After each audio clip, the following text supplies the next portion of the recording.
కొన్ని నిబంధనలు పాటించాలి, జాగ్రత్తగా నడుచుకోవాలి. అందును బట్టి మొదటి కొరింథీయులు పత్రిక 10వ అధ్యాయము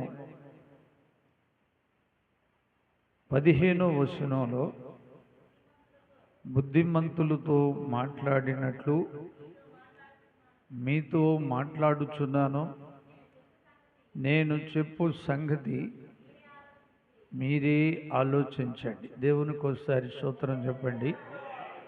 బుద్ధిమంతులతో మాట్లాడినట్లుగా మీతో నేను మాట్లాడుతున్నాను. పౌలు ఈ మాట అక్కడున్న విశ్వాసులతో మాట్లాడుతున్నాడు. ఎందుకంటే బుద్ధిమంతులైతే ఈ మాటలు గ్రహిస్తారు. బుద్ధిమంతులకు దేవుని మాటలు వెంటనే అర్థమైపోతాయి. బుద్ధి లేని వాళ్ళు ఈ మాటలు గ్రహించడం కష్టం. అలాగే దానియేలు గ్రంథం 12వ అధ్యాయం 3వ వచనంలో బుద్ధిమంతులను గురించి దేవుడు ఏం చెప్పాడు?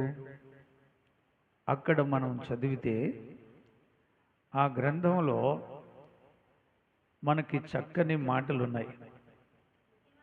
బుద్ధిమంతులైతే ఆకాశ మండలంలో జ్యోతులను పోలిన వారై ప్రకాశించెదరు. దేవునికి స్తోత్రం. వింటున్నారా? బుద్ధిమంతులైతే ఆకాశ మండలములో జ్యోతులను పోలిన వారై ప్రకాశించెదరు. అందుకనే పౌలు కొరింథీయుల్లో బుద్ధిమంతులతో మాట్లాడుతున్నాడు. ఈ బుద్ధిమంతులతో ఏమని మాట్లాడుతున్నాడు ఆయన? మనము ఆ కొరింథీయులకు రాసిన ఆ మొదటి పత్రికలో మనం చూస్తే మనము దీవించు ఆశీర్వాదం పాత్రలోనిది తాగుట క్రీస్తు రక్తములో పాలు పుంజుకున్నటే కదా. మనము విరుసు రొట్టె తినుట క్రీస్తు శరీరములో పాలు పంచుకున్నటే కదా. మనందరము ఒకే రొట్టెలో పాలు పుచ్చుకునుచున్నాము. రొట్టె ఒక్కటే కనుక అనేకులమైన మనము ఒకే శరీరమై ఉన్నాం. దేవునికి ఒకసారి స్తోత్రం చెప్పండి.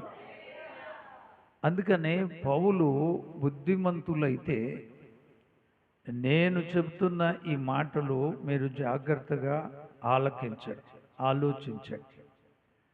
ఎందుకంటే ప్రభువు శరీరము, ప్రభు రక్తం అనేది ఒక పవిత్రమైనది. ఇది ఆలోచన ప్రకారంగా, కొన్ని నియమాల ప్రకారంగా మనం తినాలి, తాగాలి.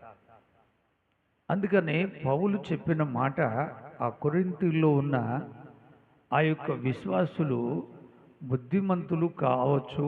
అందుకనే పౌలు బుద్ధిమంతులతో మాట్లాడినట్లుగా మీతోనే మాట్లాడుతున్నాడు. ఒకవేళ బుద్ధి లేదనుకో, బుద్ధి తెచ్చుకుంటారు.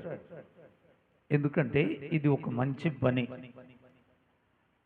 బైబిల్ అంతా ఒక విత్తుగా కనిపిస్తే ఆయన శరీరము, ఆయన రక్తము మరొక విత్తుగా మనకు కనపడతాం.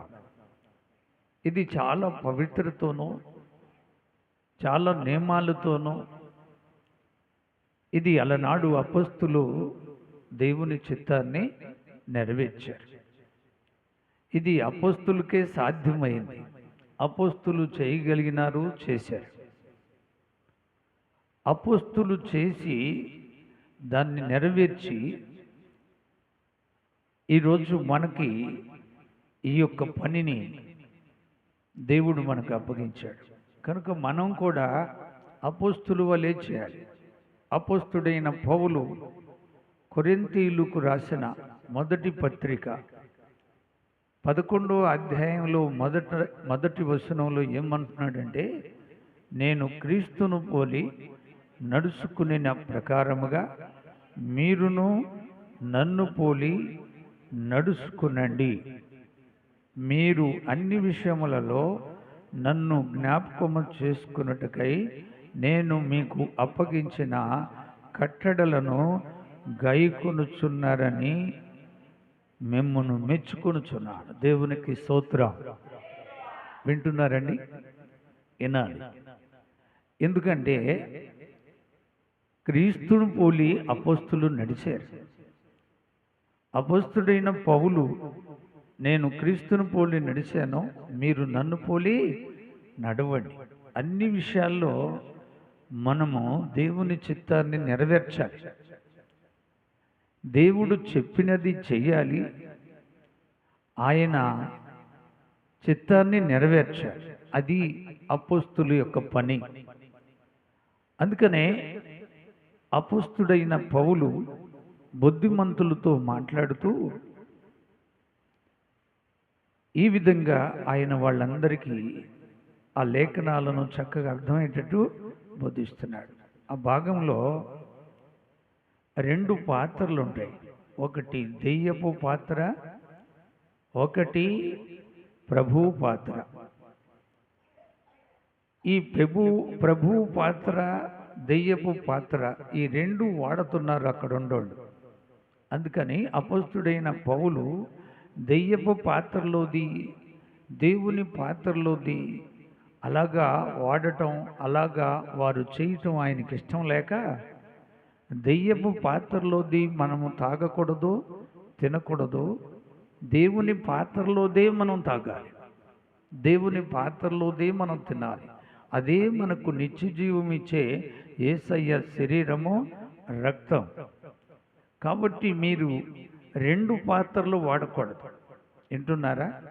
ఉంటే వెచ్చగానైనా ఉండాలి, లేకపోతే చల్లగానైనా ఉండాలి. నులివెచ్చనగా ఉండకూడదు అని అపోస్తుడైన పౌలు పరిశుద్ధ ఆత్మతో అక్కడున్న ఆ విశ్వాసులను హెచ్చరిస్తూ వాళ్లకు జ్ఞాపకం చేస్తూ ఉన్నాడు. ఎందుకంటే ఆయన శరీరం చాలా పవిత్రమైనది, ఆయన రక్తము ఎంతో పవిత్రమైనది, అమూల్యమైన రక్తం. ఆయన శరీరం ఎంతో మనకు స్వస్థత కలిగించిన శరీరం. అందుకనే యేసుక్రీస్తు ప్రభు ఆయన మనకు అప్పగించినట్లుగా అపోస్తులు చేశారు, అపోస్తులు ప్రభువుని నెరవేర్చారు. ఆయన శరీరం తినాలంటే కొన్ని నియమాలు ఉన్నాయి. ఆ నియమాలన్నీ వారు నెరవేర్చారు. ఎవరు? అపోస్తులు నెరవేర్చారు. యోహాను సువార్తలో మీరు చూస్తే 13వ అధ్యాయంలో యేసు ప్రభు అక్కడ కొన్ని నియమాలు పెట్టాడు. అవి ఏంటంటే ఒకరి పాదాలు ఒకరి కడుక్కోవాలి. వింటున్నారా? ప్రభు పేతురు పాదాలు కడిగాడు, పేతురు ప్రభు పాదాలు కూడా కడిగాడు. అలా కడుక్కోకపోతే ఆయనలో మనకు ఏ పాలు ఉండదు. అక్కడ పేతురుని పిలిచి ప్రభు ఆయన పాదాలు కడిగాడు. పేతురు తర్వాత యేసయ్య పాదాలు కడిగాడు. అక్కడ ఉన్న ఆ యొక్క శిశువులందరూ అలాగా కడుక్కొని ఆయన అప్పగించిన ఆ రొట్టెను తిన్నారు. ఆ పాత్రలోది ఆయన రక్తం తాగారు. అది అసలు నెరవేర్చగలిగిన ఒక మంచి పని. యేసు ప్రభు చెప్పినట్లుగా ఆ నియమాన్ని మనం కూడా పాటించాలి. అర్థమవుతుందా? మనము ఒకరి పాదాలు ఒకరు కడుక్కొనాలి. ఆయన శరీరం తినడానికి మనకు పవిత్రత ఉండాలి కూడా, పరిశుద్ధత ఉండాలి కూడా. ఆయన శరీరం తినే అర్హత మనకు ఉండాలి. అర్హత మనకు కావాలి అంటే అపోస్తుల యొక్క సావాసం కావాలి. వింటున్నారా? అపోస్తుల కార్యము 2వ అధ్యాయము 42వ వచనంలో మనం చూస్తే, వీరు అపోస్తులు బోధ యందును సావాసమందును రొట్టె ఇరుసుట యందును ప్రార్థన చేయుట యందును ఎడతెగక ఉండిరి. దేవునికి స్తోత్రం చెబుదాం. అపోస్తుల కాలంలో ఆయన శరీరము తినాలి అంటే వాళ్ళు చాలా భయముతో ప్రార్థనలో ఉన్నారు. అక్కడ దేవుని చిత్తాన్ని నెరవేరుస్తున్నారు వాళ్ళు. అలనాడు యేసు ప్రభు వారికి ఒక రొట్టెను అప్పగించి దాన్ని ప్రార్థన చేసి విరిసి వాళ్ళకి ఇచ్చాడు. అది నా శరీరం, నన్ను జ్ఞాపకం చేసుకున్నట్టుకై మీరు దీన్ని తినండి, దీనిలో ఉన్నది తాగండి, ఇది నా రక్తం అని ప్రభు వారికి అప్పగించిన ఆ యొక్క బాధ్యత లేదు, ఆ పని అపోస్తులు చాలా భయముతో వారు అపోస్తులు సావాసమందును రొట్టె ఇరుసుట యందును ప్రార్థన చేయట యందును వెడతెగక దేవునితోనే కలిసి బ్రతికారు. దేవునికి స్తోత్రం. అది అసలైన దేవుని పని. వింటున్నారా? ఆయన శరీరము, ఆయన రక్తము వాళ్ళు తీసుకోవాలంటే ముందుగా దాని కొరకు వారు ఎంతో ప్రార్థించారు, ఎంతో కష్టపడ్డారు. యోహాను సువార్తలో మీరు చూస్తే 6వ అధ్యాయము మీరు ఒక్కసారి ఆ గ్రంథంలో నుండి చదివితే 6వ అధ్యాయములో మనకు ఒక సత్యం కనపడుద్ది. 27వ వచనం, క్షయమైన ఆహారం కొరకు కష్టపడకండి గాని నిత్య జీవమును కలుగు చేయు అక్షయమైన ఆహారం కొరకు కష్టపడండి. దేవునికి స్తోత్రం. వాళ్ళు కష్టపడ్డారు. వాళ్ళు రాత్రింబగళ్ళు కష్టపడ్డారు ప్రభు శరీరాన్ని తినడానికి, ప్రభు రక్తాన్ని తాగటానికి. అపోస్తులు ప్రభు నామంలో ఎన్నో అద్భుతాలు చేసిన వాళ్ళు, ఎన్నో గొప్ప కార్యాలు చేసిన వారు, ప్రభువుతో తిరిగిన వాళ్ళు, ప్రభువు చేస్తుంటే అద్భుతాలు, సూచక్రియలు, మహత్కార్యాలు చూసిన వాళ్ళు. అలాంటి భక్తులు కష్టపడ్డారు ప్రభు శరీరం కోసం. ప్రభు శరీరము ఎంతో పవిత్రమైనది, దాన్ని అపవిత్రతగా ఎవరు కూడా చేయకూడదు. దాన్ని పవిత్రంగానే తీసుకోవాలి. ఏమండి, వింటున్నారా? ప్రభు శరీరము పవిత్రమైనది, ప్రభు రక్తము పవిత్రమైనది. మొదటి కొరింథీయులకు రాసిన పత్రికలో 11వ అధ్యాయంలో మనం చూస్తే ప్రభు శరీరమని వివేచించక తిని తాగువాడు శిక్షావిధి కలుగుటకే తాగుతున్నాడు, తింటున్నాడని రాయబడింది. ప్రభు శరీరం అంటే చాలా పవిత్రమైనది. చాలామంది దినాల్లో అపోస్తుల వలె ఆ శరీరమును తినడానికి, ఆ రక్తమును తాగటానికి వాళ్ళకు తీరకలేదు. ఏమండి, జనం గుంపులు గుంపులుగా వస్తూ ఉంటే వాళ్ళకి ఆ పని చేయటానికి, దేవుని చిత్తాన్ని నెరవేర్చడానికి రెస్ట్ లేదన్నమాట. అలనాడు అపోస్తుల దగ్గరికి 50,000 మంది వచ్చారు. ఒక్కసారి పేతురు ప్రభు అయిన దేవుని మాటలు చూస్తే ఇంచుమించు 3,000 మంది బాప్టిస్టును పొందారు. ఏమండి, ఆ రీతిగా చూసుకుంటే ఎన్ని వేల మంది ఉన్నారు వాళ్ళ దగ్గర? అన్ని వేల మంది దేవుని చిత్తాన్ని నెరవేరుస్తున్నారా, ఉల్లంఘిస్తున్నారా? పాదాలు కడుక్కొని ఆయన శరీరం తినడానికి పవిత్రంగా కష్టపడుతున్నారా, కష్టపడలేదా? ఈ దినాల్లో కూడా మనం కూడా అలాగే చేయాలి. అపోస్తుల కార్యము 20వ అధ్యాయము 7వ వచనంలో అపోస్తుడైన పౌలు దేవుని యొక్క శరీరమును గురించి, రక్తమును గురించి విస్తారంగా మాట్లాడుతున్నాడు. రాత్రంతా దేవుని యొక్క రొట్టెను గురించి, దేవుని యొక్క రక్తమును గురించి, శరీరమును గురించి విస్తారంగా మాట్లాడుతున్నాడు. ఆయన మాట్లాడుతుంటే అక్కడ ఉన్న విశ్వాసులందరూ రాత్రంతా వారు వాళ్ళ మాటలు గ్రహిస్తున్నారు, వాళ్ళ మాటలు అర్థం చేసుకుంటున్నారు.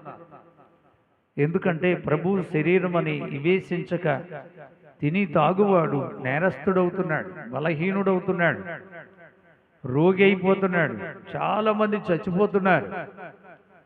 కనుక ఈ దినాల్లో ప్రభు శరీరానికి విలువ లేదు, ప్రభు రక్తానికి విలువ లేదండి. ఎంతోమంది దాన్ని అపవిత్రతగా తీసుకుంటున్నారు, తేలిగ్గా తీసుకుంటున్నారు. వారిలో కష్టం లేదు, ఉపవాసం లేదు, వారిలో విరిగి నలిగిన హృదయం లేదు, దేవుని అంటే భయమే లేదు, వాళ్లకు భక్తే లేదు. ఈ దినాల్లో చాలా మంది అలా చేస్తున్నారు. అది తప్పు అని అపోస్తుడైన పౌలు ఖండిస్తున్నాడు. అపోస్తుడైన పౌలు చెప్తున్నాడు, మొదటి కొరింథీయులకు రాసిన పత్రిక 11వ అధ్యాయము 24వ వచనంలో మనం చూస్తే, దానిని విరిసి ఇది మీ కొరకైన నా శరీరము, నన్ను జ్ఞాపకము చేసుకున్నటకై దీనిని చేయండి అని చెప్పిన. ఆ ప్రకారమే భోజనమైన పిమ్మట ఆయన పాత్రను వెత్తుకొని, ఈ పాత్ర నా రక్తము వలనైన కొత్త నిబంధన, మీరు దీనిలోనిది తాగునప్పుడల్లా నన్ను జ్ఞాపకము చేసుకున్నటకై దీనిని చేయండి అని చెప్పిన. మీరు ఈ రొట్టెను తిని ఈ పాత్రలోనిది తాగునప్పుడు ప్రభు వచ్చే వరకు ఆయన మరణమును ప్రచురించండి. దేవునికి స్తోత్రం. వింటున్నారా? చాలా పవిత్రమైన పనిది, పరిశుద్ధమైన పని. దీన్ని పవిత్రంగా చేయాలి. చూసారా? దీన్ని ఎట్టబడితడు చేయడానికి లేదు. ఒకటి, ఉపవాస ప్రార్థన ఉండాలి. రెండోది, సంఘ సావాసం ఉండాలి. మూడోది, నీవు ప్రభు సన్నిధిలో ఆకలి దప్పుదలతో ఉండి నువ్వు తినే ఈ శరీర సంబంధమైన భోజనము కంటే నిత్యజీవం కలుగు చేసే అక్షయమైన శరీరము నీకెంతో ఆత్మకు జీవం ఇస్తుంది. ఇది నీలో ఉన్న ఆత్మకు ఎప్పుడు కూడా నిత్య జీవాన్ని ఇచ్చే. అందుకని ప్రభు అంటాడు, పరలోకము నుండి దిగి వచ్చిన జీవాహారము నేనే అంటాడు. ఎంత గొప్ప మాట! అంత గొప్ప మాటకి ఈరోజు విలువ ఉందా? ఏమండి, విలువగా చేస్తున్నావా ఆయన శరీరాన్ని, ఆయన రక్తాన్ని విలువగా నువ్వు పాటిస్తున్నావా? ఆయన అమూల్యమైన రక్తం సర్వమానవాళ్ళ మీద ఉన్న పాపము శాపమును కడిగేసిన రక్తం కదది. దాన్ని ఎలా మనం పాటించాలి? అపోస్తులు ఎంత భయముతో పాటించారు, అపోస్తులు ఎంత క్రమంగా పాటించారు. సావాసములో విడిపోలేదు, ప్రార్థనలో విడిపోలేదు. వారు వెడతెగక దేవుణ్ణి స్తుతిస్తూ దేవునిలో ఆనందంతో నిష్కపటమైన హృదయముతో ప్రతిరోజు సంతోషంగా బ్రతికారు. అది ఆయన యొక్క శరీరము, ఆయన యొక్క రక్తం. దాన్ని ఆ విధంగా పాటించాలి. ఇప్పుడు కూడా ఆ విధంగా దేవుని చిత్తాన్ని నెరవేర్చాలి ప్రతి భక్తుడు. వింటున్నారా?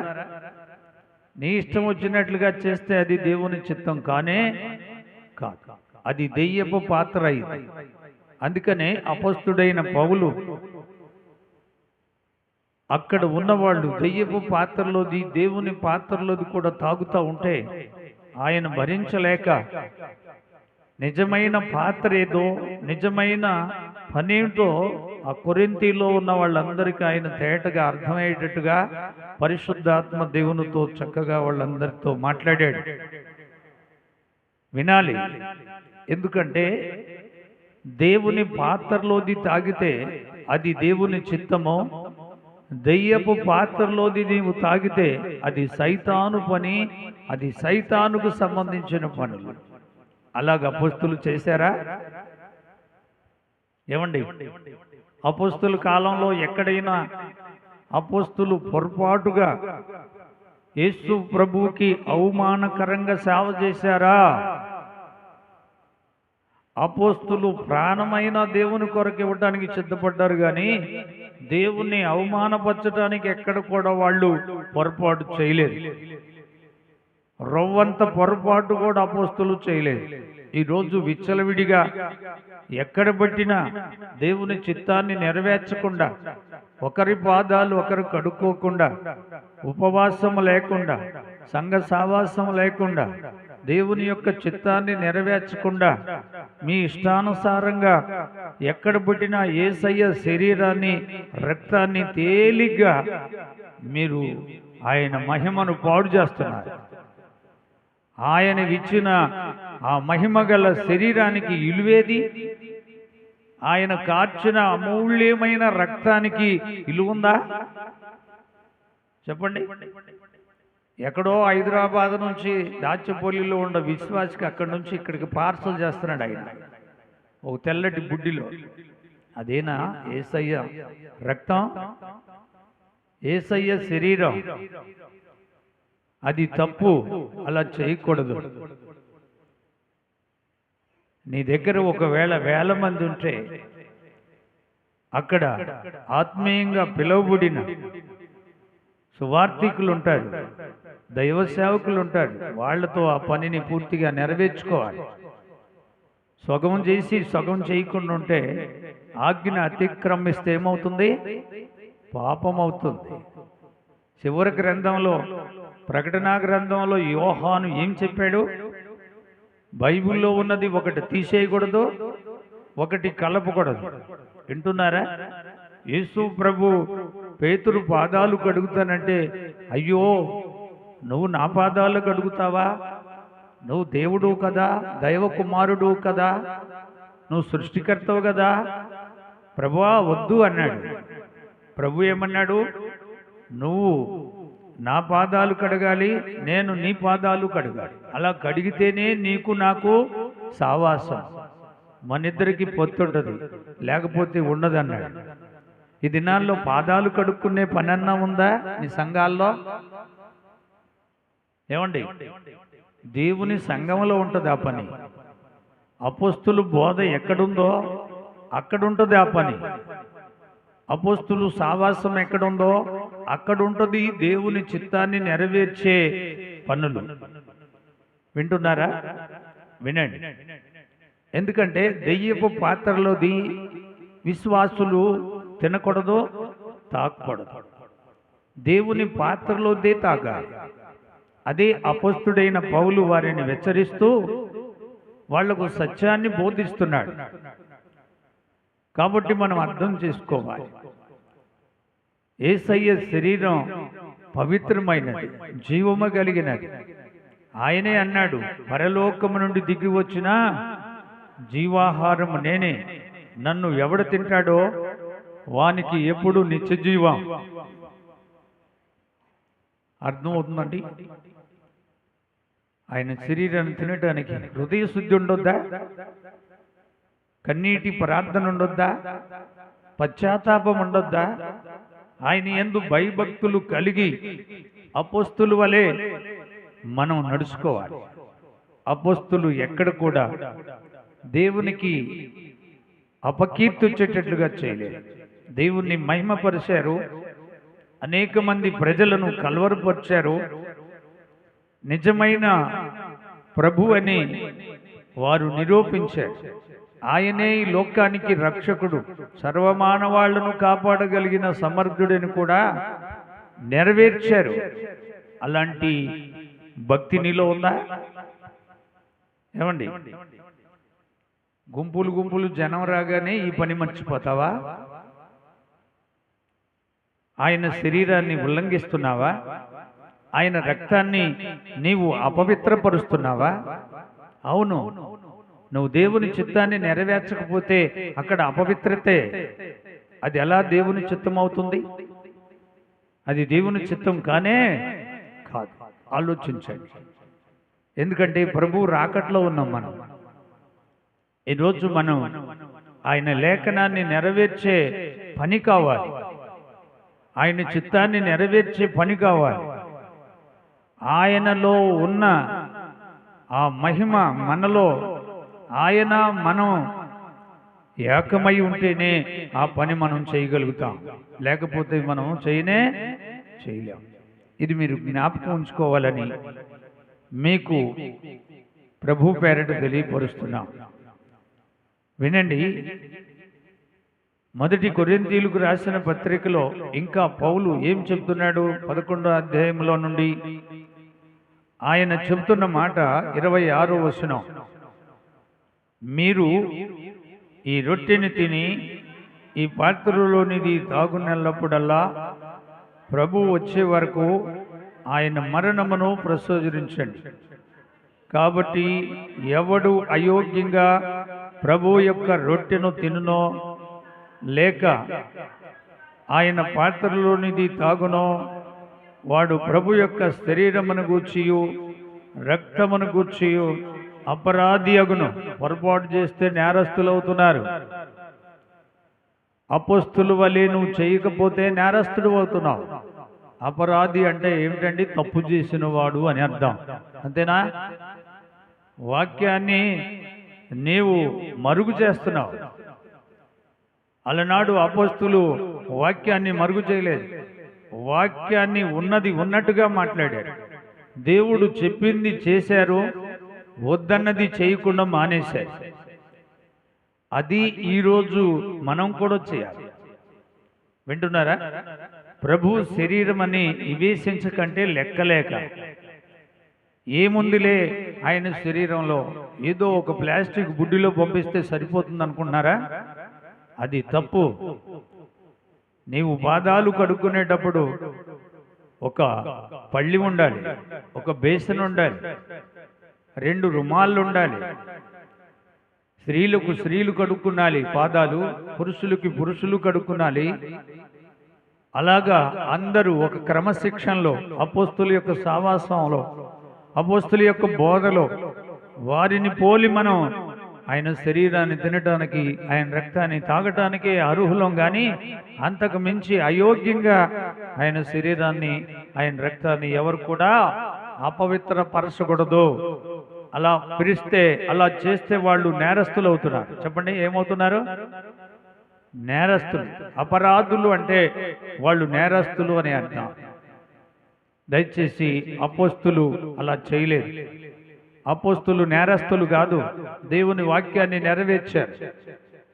దేవుని వాక్యాన్ని నెరవేర్చడానికి, దేవుని చిత్తాన్ని మహింపరచడానికి వాళ్ళు ఎన్నో కష్టాలు పడ్డారు, ఎన్నో నిందలు అనుభవించారు, ఎన్నో శ్రమలు, ఎన్నో అవమానాలు, ఎన్నో దెబ్బలు తిన్నారు. ప్రాణాలు కూడా పోయే టైంలో కూడా దేవుని కొరకే బ్రతికారు, దేవుని కొరకే వారు చనిపోయారు. ఈరోజు అలాంటి భక్తి నీలో ఉంటేనే ఆయన శరీరాన్ని నువ్వు ఇవ్వగలుగుతావు, ఆయన రక్తాన్ని నువ్వు ఇవ్వగలుగుతావు, విశ్వాసులకు జీవము, పరలోకాన్ని ప్రసాదించగలుగుతావు, దేవుని మార్గంలో నడిపించగలుగుతావు. ముందు నువ్వు క్రమంగా నడవాలి. అపోస్తుడైన పౌలు క్రమంగా నడిచాడు, విశ్వాసులను కూడా క్రమంగా నడిపిస్తున్నాడు. ఒకవేళ నడవలేదనుకో, వాళ్ళకి బుద్ధి చెప్పి వాళ్ళని ప్రభు మార్గంలో నడిపించగలిగిన భక్తి, శక్తి, పరిశుద్ధాత్మ వరాలు వాళ్ళకున్నాయి. అర్థమవుతుందా? నీ ఇష్టానుసారంగా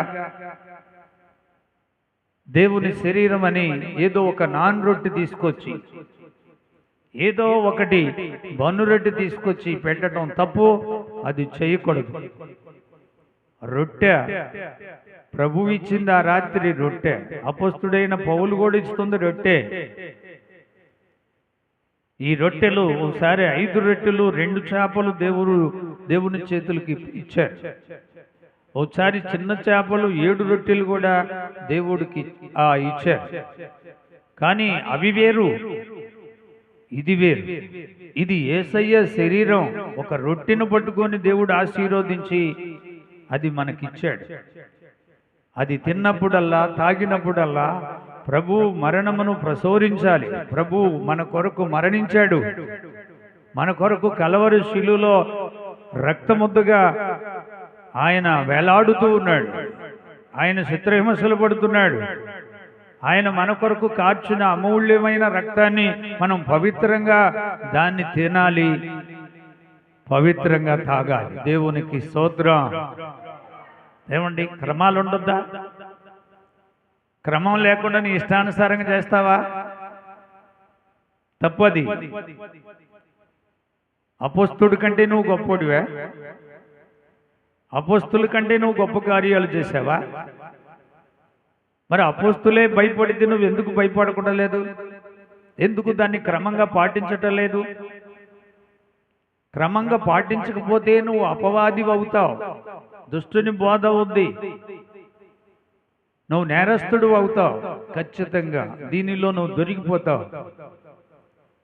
ఎందుకంటే ఆయన శరీరం మనకు నిత్య జీవం ఇస్తుంది, ఆయన రక్తం మనకు నిత్య జీవాన్ని ఇస్తుంది. మన ఆత్మ చనిపోదు. దేవునికి స్తోత్రం.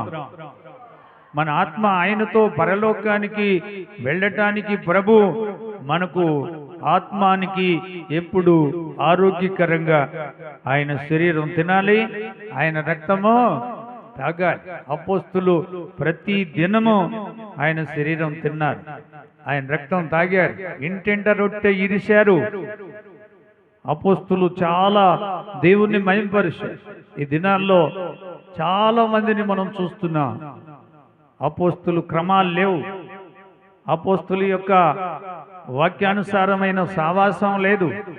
విచ్చలవిడిగా విశ్వాసులకు ఆయన శరీరం ఇస్తున్నారు. అది కరెక్ట్ కాదు, అలా చేయొద్దు. చేస్తే నేరస్తులు అవుతారు. అవునా కాదా? ఏమండి, ఎంతమంది ఉంటే మాత్రమే యేసు ప్రభు చెప్పిన మాట నువ్వు చేయాలనా లేదా? లోకాసు వార్త 10వ అధ్యాయం 16వ వచనంలో ఏమన్నాడు? మీ మాట వినువాడు నా మాట వినును, మీ మాటను నిరాకరించువాడు నన్ను కూడా నిరాకరిస్తాడని యేసు ప్రభు చెప్పాడు భక్తులకి. వింటున్నారా? ప్రభువు మాటను వినాలి, నీ మాట నీ దగ్గరకు వచ్చే భక్తులు వినాలి. అప్పుడే అపోస్తులు సావాసం, అపోస్తుల యొక్క ప్రార్థన, వారి యొక్క క్రమాలు, వారి యొక్క నియమాలు, దేవుని చిత్తాన్ని నెరవేర్చగలిగిన భక్తులు వాళ్ళు. అపోస్తుడైన పౌలు సామాన్యుడా? క్రీస్తును పోలి నడిచాను అంటే దానిలో ఎంత అర్థం ఉందో చూడండి. క్రీస్తును పోలి నడవటానికి నీకు భక్తి ఉందా? క్రీస్తులో ఉన్న మంచి లక్షణాలు ఈరోజు నీలో ఉన్నాయా? నువ్వు ఆయన కాపరవేనా? ఆయన పనివాడివేనా? ఆయన సంఘానికి నువ్వు అధ్యక్షుడుగా సంఘ బిడ్డలను సిద్ధపరచడానికి నువ్వు ఆయన చిత్తాన్ని నెరవేరుస్తున్నావా లేదా? ఒకవేళ నెరవేర్చకపోతే ఈ రాత్రి నీవు అపోస్తులను పోలి నీవు నడవాలి. అపోస్తులు చేసిన ప్రభు చిత్తాన్ని నువ్వు కూడా నెరవేర్చాలి. ఎందుకు నెరవేర్చకూడదు? నీకు జనం కావాలనా? ఆత్మలు కావాలనా? లోకం కావాలనా? ప్రభువు కావాలనా? ప్రభువు కావాలి అంటే ప్రభు మాట నెరవేర్చు. నీకు మరొక లోకంలో గొప్ప బహుమతులు ఇస్తాడు దేవుడు. ఆయన లోకంలో నీకు విలువైన ఆస్తి ఉంది, విలువైన బహుమతులు ఉన్నాయి. ఆయన చిత్తాన్ని నువ్వు నెరవేర్చగలిగితే పరలోకాన్ని దేవుడు నీకు ఇచ్చేస్తాడు. అపోస్తులకు ఇవ్వలేదా పరలోకం? ఆ పరలోకం అనే పట్టణంలో అపోస్తులు 12 పేర్లు గుమ్మాల మీద రాశాడు దేవుడు. దేవునికి స్తోత్రం. వింటున్నారండి? ఈ దినాల్లో చాలా మంది నేరస్తులు అవుతున్నారు. దేవుని దృష్టిలో నేరస్తుల్ని విడిచిపెట్టడు. 2 పేతురు పత్రిక 2వ అధ్యాయం 4వ వచనంలో దేవదూతలు పాపం చేస్తే వారిని విడిచిపెట్టల దేవుడు. వారిని కఠినంగా శిక్షించి బిలాము అనే పాతాళ లోకానికి వారిని నెట్టేశాడు. ఈరోజు నువ్వైనా నేనైనా దేవుని దృష్టిలో తప్పు చేస్తే ఆయన ఎంత మాత్రం సహించేవాడు కాడు. ఆ భాగంలో దేవునికి కోపం పుట్టిస్తున్నారు. దెయ్యపు పాత్రలోది కూడా వాళ్ళు ఇష్టానుసారంగా చేస్తున్నారు. దేవుని యొక్క క్రమాలను పాడు చేశారు, దేవుని యొక్క వాక్యాన్ని పాడు చేశారు. లోకంలో దేవునికి విలువ లేకుండా, దేవునికి మహిమ లేకుండా, దేవుని నామాన్ని కించపరుస్తూ అవమానపరుస్తున్నావు నువ్వు. దేవుడు తప్పక నిన్ను శిక్షిస్తాడు. నువ్వు క్రమాలు నేర్చుకోవాలి. దేవుని సన్నిధిలో దేవుని పని ఎలా చేయాలి, దేవుని చిత్తాన్ని ఎలా నెరవేర్చాలి. నీకు మాదిరి అపోస్తులు ఉన్నారు. అపోస్తులను చూడు. ఇంకా హెబ్రీయులకు రాసిన పత్రిక 12వ అధ్యాయములో మేఘముల వరే భక్తులందరూ ఆవరించి మనకు సాక్షులుగా కనిపిస్తున్నారు. వాళ్ళు అర్థమవుతుందండి. మనకు కళ్ళకు గంతలు కట్టినట్టుగా భక్తులు అలా కనపడుతూ ఉంటే మనం గుడ్డితనంగా దేవుని శరీరాన్ని, దేవుని రక్తాన్ని మనము అవమానపరిచినట్లుగా ఆయన పనిని చేయకూడదు. మన పని దేవునికి నచ్చాలి, అది మనకు ఆశీర్వాదంగా ఉండాలి. అర్థమవుతుందా? అర్థం చేసుకునండి. ఆయన చిత్తాన్ని నెరవేర్చేది ఎవరు అంటే అపోస్తులను పోలిన వారే నెరవేరుస్తారు. అపోస్తుల బోధ ఎక్కడుందో దేవుని చిత్తం అక్కడే ఉంటుంది. అపోస్తులు సావాసం ఎక్కడుందో సంఘం అక్కడే ఉంటుంది. అపోస్తులు ఏ విధంగా దేవుణ్ణి మహిమపరిచారో అలాంటి లక్షణాలు ఏ భక్తుడి దగ్గర ఉన్నాయో, ఏ సంఘంలో ఉన్నాయో అదే ఎత్తబడుద్ది, కానీ మిగతా వాళ్ళు ఎత్తబడరు. వాళ్ళు అపరాధులు, నేరస్తులు. వాళ్ళ వల్ల విశ్వాసులు ఎంతో మంది బలహీనులైపోతున్నారు, రోగులైపోతున్నారు, చాలా మంది చచ్చిపోతున్నారని అపోస్తుడైన పౌలు మొదటి కొరింథీయులకు రాసిన పత్రిక 11వ అధ్యాయంలో నుండి ఆయన చెప్తా ఉన్నాడు. వింటున్నారా? అపోస్తులు బోధ క్రీస్తు బోధ. అపోస్తుల యొక్క పని యేసు ప్రభు మహిమార్థమైన పని. ప్రభు అందరికీ దాసుడుగా వచ్చాడు, అందరికీ పరిచర్య చేశాడు. అపోస్తులు కూడా అందరికీ దాసులై ఉన్నారు, అందరికీ పరిచర్య చేశాడు. ఎక్కడన్నా అపోస్తుడైన పౌలు పరిచర్య చేయించుకున్నాడా? పేతురు చేయించుకున్నాడా? ప్రభు అయిన యేసు క్రీస్తు వారు ఈ లోకంలో ఎవరి ద్వారా అయినా చిన్న పరిచర్య చేయించుకున్నాడా? ఆయన పరిచర్య చేయటానికే ఈ లోకానికి వచ్చాడు క్రీస్తు. అందరికీ దాసుడుగా ఉన్నాడు. ఆయన మహిమ స్వరూపి అయిన దేవుడైనా ఒక దాసుని యొక్క స్వరూపంతో ఆయన ఇక్కడ 33 సంవత్సరాలు మనందరికీ మాదిరిగా కనపడి, ఆ ప్రభు మనకి దేవుని పని అప్పగించి, ఈ పనిలో మీరు నమ్మకంగా ఉండండి, పవిత్రంగా ఉండండి, పరిశుద్ధంగా ఉండండి, నేను వచ్చేంత వరకు మీరు నా చిత్తాన్ని నెరవేరుస్తూ ఉండండి, మిమ్మలను నా లోకానికి తీసుకెళ్తానన్నాడు ప్రభు. ఆయన చిత్తాన్ని నెరవేరిస్తేనే కదా మనం పరలోకానికి వెళ్ళేది. బైబిల్ గ్రంథాన్ని నెరవేరిస్తేనే కదా నీ భక్తి ఫలించేది. ఏమండి, యోహాను ఏం చెప్పాడు? ఒక్క పొల్లైనను సున్నైనను తీసివేయటానికి ఎవరికి అర్హత లేదు. ఉన్నది ఉన్నట్టుగా సత్యం బోధించాలి. సత్యం బోధిస్తేనే నువ్వు సేవకుడు అవుతావు.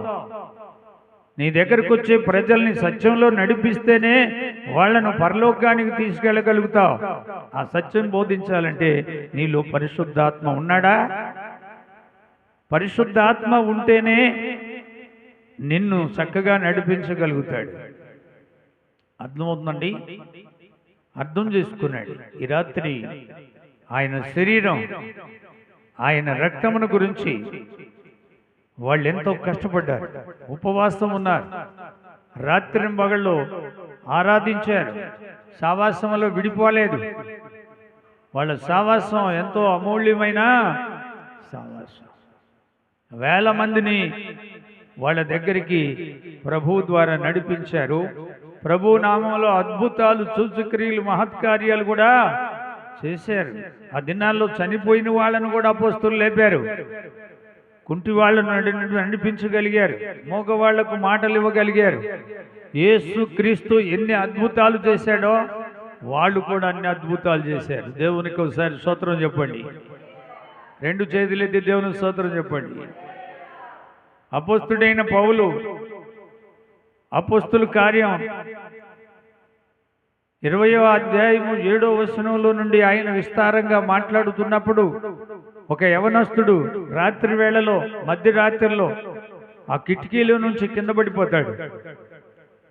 అతడు పడిపోతే చచ్చిపోయాడు అని అందరూ అంటూ ఉంటే, ఆ పై అంతస్తు నుండి కింద అంతస్తు కింద పడిపోతే ఆయన అక్కడి నుండి దిగి వచ్చి చనిపోయిన ఈ మనిషిని బ్రతికించి మరలా వెళ్ళి ఆ యొక్క శరీరమును గురించి, ఆ యొక్క రక్తమును గురించి రాత్రంతా విస్తారంగా బోధించాడు. దేవునికి స్తోత్రం. ఏమండి, ఈరోజు ఆ కష్టం నీకుందా? ఆ పట్టుదల నీకుందా? ఆ ఆత్మశక్తి నీకుందా? జనాన్ని చూసుకున్నా ఇవన్నీ మర్చిపోయావు. నీ దగ్గరకు వచ్చే జనాన్ని కూడా ప్రభువులో నడిపించటంలా నీవు.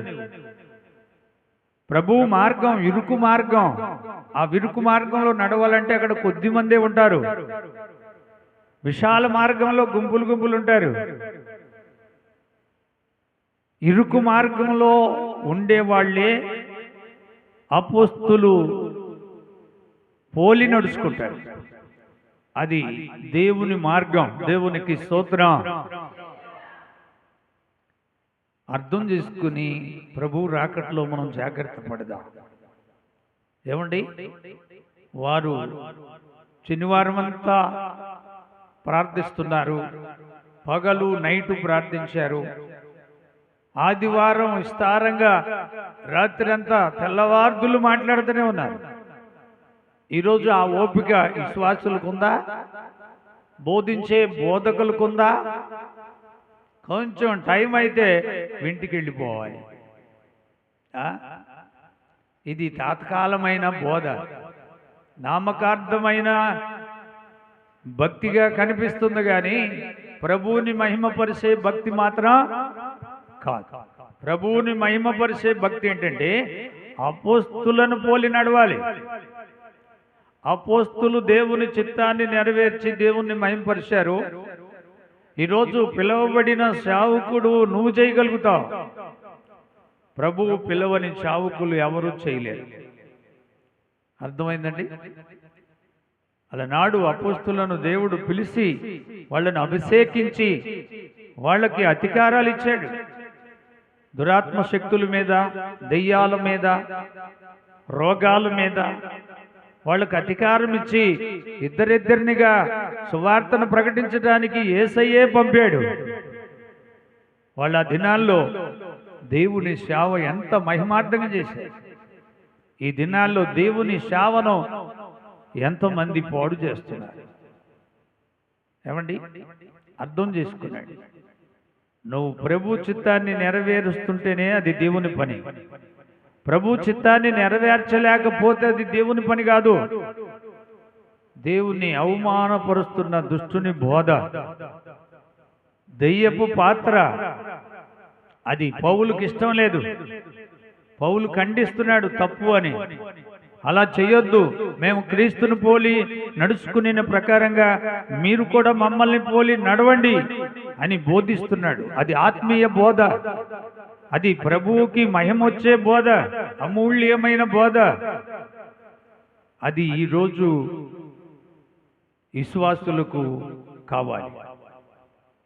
విశ్వాసులను దేవుని మార్గంలో నడిపించేది, ఆత్మీయంగా వాళ్ళను బలపరిచే బోధ, వాళ్ళను సిద్ధపరిచే బోధ. ఇవన్నీ చాలా క్రమాలు ఉన్నాయి. ఆయన శరీరమును గురించి, ఆయన రక్తమును గురించి అర్థం చేసుకున్నాడు. ఎందుకంటే ఈ రాత్రి ఆయన శరీరం తినడానికి 27 సంవత్సరాల నుండి మనం ప్రభువులో నడుచుకుంటున్నాం. ఎంత బాధ అయినా, ఎన్ని కష్టాలు వచ్చినా, వర్షాలు వచ్చినా, ఏది ఏమైనా మనము ఆయన సన్నిధిలో కొద్ది మందిగా ఆయన చిత్తాన్ని నెరవేరుస్తున్నాం. ఈ కొద్ది మందే ఆయన మార్గంలోకి వెళతారు. మరింత మంది, అది విశాల మార్గం, అక్కడ క్రమాలు లేవు, దేవుని చిత్తం లేదు. ఎవరిష్టం వచ్చినట్లుగా వాళ్ళ స్వేచ్ఛ కొరకు అక్కడ నడిపిస్తున్నారు, అక్కడ చేస్తున్నారు కదా, అది దేవుని చిత్తం కానే కాదు. కాబట్టి దేవుని చిత్తాన్ని జరిగించే పని మాత్రమే అది దేవుని పని. మిగతాదంతా సైతాను పని. సైతాను పని మనం చేయకూడదు, దేవుని పనే చేయాలి. లోకంలో సైతాను ఉన్నాడు, మనలో దేవుడు ఉన్నాడు. దేవునికి స్తోత్రం చెప్పండి. మరోసారి చెప్పండి, దేవునికి స్తోత్రం. అది మనలో పవిత్రత, పరిశుద్ధత, దేవుని వాక్యం నెరవేర్పు లేకుండా ఎవరు శరీరమును తీసుకోకూడదు, ఎవరు రక్తమును తాకూడదు. నీవు మారు మనసు పొంది పాప క్షమాపణ నిమిత్తం ఆయన నామంలో బాప్టిస్టును పొందినప్పుడు నీవు కరెక్ట్గా ఉంటేనే ఆయన శరీరం తినాలి. మధ్యలో పడిపోతూ లేస్తూ దేవుని నామాన్ని అవమానపరుస్తూ అక్కడక్కడ నీ ద్వారా దేవునికి అవమానం కలుగుతూ ఉంటే అది చాలా నేరము, తప్పు కూడా. ప్రభువుకు ఒక్కసారి మాటిస్తే ఇంకా మాట మీదనే నువ్వు బ్రతకాలి. అపొస్తలుడైన పౌలు సిలువ వేయబడిన యేసు ప్రభువుని తప్ప మరి దేనిని వెరగకుందును అని నిశ్చయించుకున్నాడు. ప్రభు చిత్తాన్ని నెరవేర్చాడు. నెరవేర్చిన భక్తుడుగా మనకు ఆయన మాదిరిగా కనిపిస్తున్నాడు. ఆయన ప్రభు పక్షంలో చెబుతున్నాడు, నేను క్రీస్తును పోలి నడిచాను. నన్ను గురించి యేసయ్యే సాక్ష్యం. దేవునికి స్తోత్రం. మిగతా సేవకులు ఏమనుకున్నా అది నాకు సంబంధించింది కాదు. నేను ఎలాంటి వాడినో ప్రభువే నా గురించి సాక్ష్యం చెబుతాడని ఒక గొప్ప మాట దైవ గ్రంథంలో ఆయన బోధించాడు. దేవునికి స్తోత్రం కలుగునుగాక. అర్థం చేసుకున్నాడు. ఈ రాత్రి నీ ఇష్టానుసారంగా చేయటం అనేది అది క్రమం కాదు. అది దేవుని ఇష్టానుసారంగా చేసేదే దేవుని పని. దేవుని పని అయితే నీకు జీతం వస్తుంది. దేవుని పని అయితే పరలోకం నీకు వస్తుంది. దేవుని లోకంలో నీవు భలే మంచి శావుకుడు అంటాడు. లేకపోతే దేవుని ఇల్లంతట్లో నమ్మకమైన మోషే లాంటి పేరు కూడా నీకు వస్తుంది. దయచేసి ఆలోచించండి. ఈ రాత్రి నువ్వెన్ని సంవత్సరాలు బట్టి దేవుని పని చేస్తున్నావు ఒకసారి గుర్తు చేసుకో. ఈరోజు ప్రభు మమ్మల్ని 27 సంవత్సరాల నుండి ప్రభు నడిపిస్తున్నాడు. ఆయన చెప్పిందే చేస్తున్నా, ఆయన చేయమన్నదే మేము చేస్తూ నడుస్తున్నాం. ప్రార్థన చేసుకుందాం. తలలు వంచండి, కళ్ళు మూసుకునండి. ప్రభు శరీరం చాలా విలువైనది. దాన్ని అపవిత్రపరచగాకండి. అన్నిల మధ్యలో దాన్ని ఎంతో అవమానపరచవద్దు. దేవుడు మహిమ గలవాడు. ఆయన శరీరం పవిత్రమైనది. ఆయన రక్తం అమూల్యమైన రక్తం.